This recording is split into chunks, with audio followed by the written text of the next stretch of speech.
Grigore Antipa s-a născut la 27 noiembrie 1867 la Botoșani.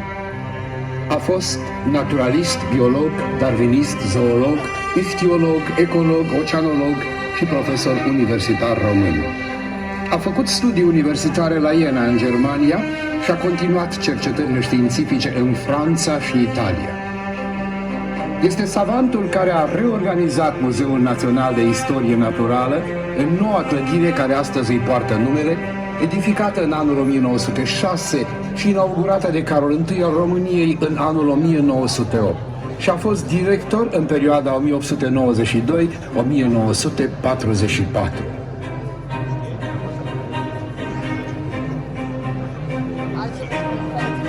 Principiile și inovațiile sale muzeologice au stârnit interesul specialiștilor străini.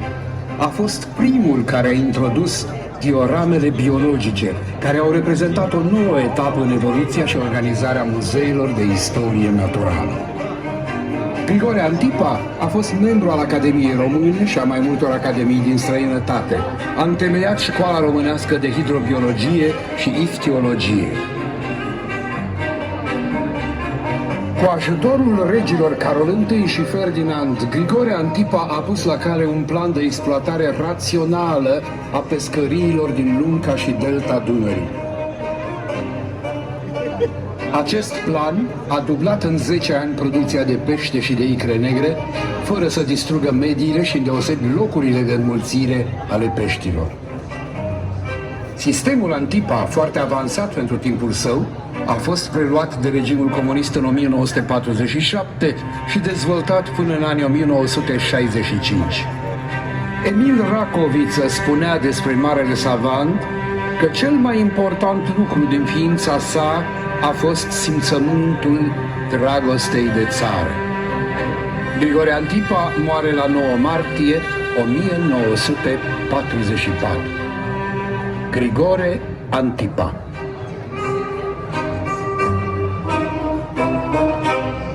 Sălile principale ale muzeului le vom destina faunei țării noastre, iar într-una, neapărat, vom expune fauna Mării Negre. La urma urmei, un muzeu reprezintă forma cea mai accesibilă de răspândire în mase a științei și culturii.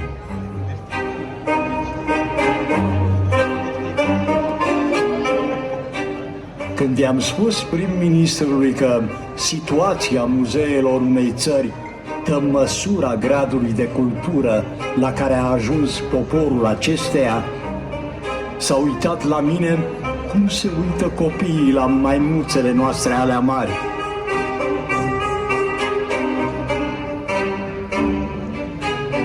Ce facem noi pentru culturalizarea celor mulți? Pentru scoaterea la lumină a culturii țărănești.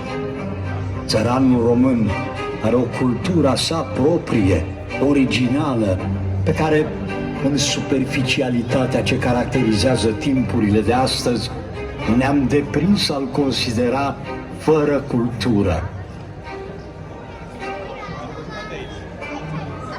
La noi, cultura a fost subordonată politicianismului.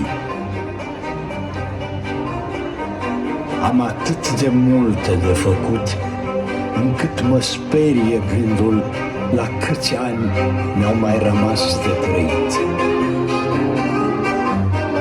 Țigara de foi este singurul abuz pe care mi l-am permis în viață. Și abuzul de muncă. Când ești un fiu al acestui pământ atât de frumos și atât de bogat, nu se poate să nu-l iubești cu toată ființa ta.